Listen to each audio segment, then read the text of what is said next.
தம்பி ஒருத்தர் இருக்கான் பார்த்திபன், அவன் போக்குவரத்து துறைக்கு அமைச்சரா போட்டிருக்காப்ல. அவன் அங்கே அந்த ஊர் மாவட்ட ரசிகர் மன்ற தலைவர். வால்வோ பஸ் உரிமையாளர்கிட்ட போய் நீ தாண்டா ஓட்டுற, அதை வால்வோ பஸ் கவர்மெண்ட் தாண்டா ஓட்டுது. அது நீ தம்பி சாப்பிட்டு வந்திருக்க, நான் பசுவோடு இருக்கேன். அது இல்லையே அவர் சொல்றதுக்கு, இது இல்லையே பதில்.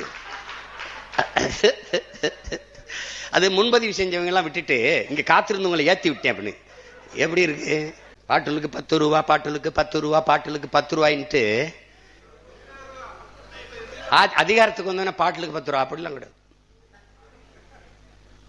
அதெல்லாம் நிறுத்த முடியாதுங்க. ஒரே நாள் சினிமா மாதிரிலாம் முடியாது. யார் அமைச்சர் வியாக்கியானம் இல்ல, அங்க ஊழியர்களுக்கெல்லாம் அவர்களுக்கு காசு செலவுக்கு இந்த பாட்டில் எடுத்து வைக்கிறது, அதுக்கெல்லாம் அது 10 ரூபாய்க்கு வித்தாத்தான் அப்படின்னு.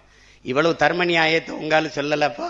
மதுரையில பேசும்போது நம்முடைய மாண்புமிகு முதல்வர் ஐயா அவர்கள், இந்த மீனவர்கள் இதற்காக நீங்கள் மோடிஜி நீங்கள் கச்சத்தீவை மீட்டு கொடுத்துருந்தா அது போதும். இப்ப மீன்வளத்துறை அமைச்சர்கிட்ட, சார் இந்த கச்சத்தீவை மீட்கிறது அதிகாரி 3 தடவை நோ கமெண்ட்ஸ் அமைச்சர். அது இப்ப நம்ம பேச தேவையில்லை, நோ கமெண்ட்ஸ். ஏண்டா நோ கமெண்ட்ஸ் சொல்றதுக்காடா இவ்வளவு பேர் கிளம்பி வந்தீங்க? அவன் அந்த அமைச்சர் பெருமகன், நாங்க தூத்துக்குடிய ஒரு போர்ட் நகரமாக, துறைமுக நகரமாக, அதான் எங்க தலைவருடைய. டேய் அது துறைமுக நகரம் தாண்டா. அது நம்ம கடல்ல விழுந்து சாகிறதா இல்ல கிணத்துல விழுந்து சாகிறதா? எங்க எந்த பக்கம் போறது? எங்க பார்த்தாலும் முட்டுச்சந்து மூத்திரச்சந்தாரு. கருமம் 1.25 மணி நேரம் வச்சுக்கிடுவோம்.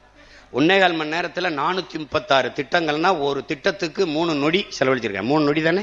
3 2 6 நொடி. 6 நொடியில ஒவ்வொரு திட்டம். அந்த 436 திட்டங்களையும் நம்மளுடைய மாண்புமிகு அமைச்சர் ஐயா நிர்மல்குமார் அவர்கள் படிச்சுட்டாங்கன்னா, ஓ இவ்வளவு திட்டங்களை பேசியிருக்கீங்களா?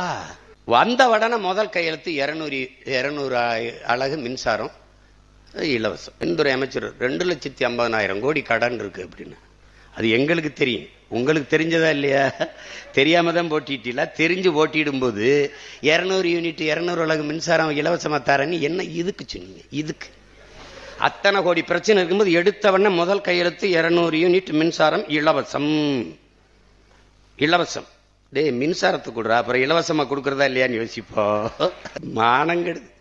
எம்எல்ஏவே நின்றுக்கிட்டு நான் எம்எல்ஏ வெளியூருக்கு போயிட்டாங்கிறேன் நம்பிட்டு வருது சனம். ஏன்னா சனந்தே நம்ம தான் எம்எல்ஏன்னு தெரியலடான்னு. தெரியல, முதல்வருக்கே தெரியாது எத்தனை பேர் எம்எல்ஏ, எவனுக்கு சீட்டு கொடுத்தோம், எந்தெந்த தொகுதின்னு தெரியாது. ஓட்டு போட்டவனுக்கும் தெரியல, சீட்டு கொடுத்து நிறுத்தினவனுக்கும் தெரியாது யார் எம்எல்ஏன்னு. எங்க மொத்த பேரையும் அப்படி சொல்ல சொல்லு 108 பேரையும் 107 பேர்